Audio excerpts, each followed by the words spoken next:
Hello friends, welcome to my channel. ఈరోజు word అంటే laughter.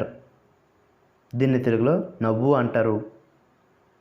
దీనికి definition the action or sound of laughing. అంటే తెలుగులో నవ్వు యొక్క చర్య లేదా శబ్దం. దీనికి సంబంధించిన కొన్ని ఫోటోలు చూద్దాం. వాటితో ఇంకా బాగా అర్థం చేసుకోవచ్చు.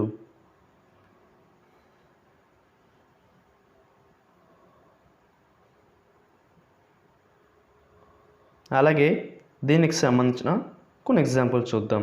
For example, I heard laughter in the next room. అంటే తెలుగులో నాకు పక్క గదిలో నవ్వు వినిపించింది.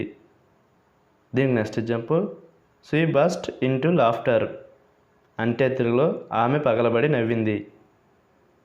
ఈ వీడియో మీకు నచ్చితే లైక్ చేయండి. మరిన్ని వీడియోల కోసం మా ఛానల్ని సబ్స్క్రైబ్ చేసుకోండి. Thank you friends.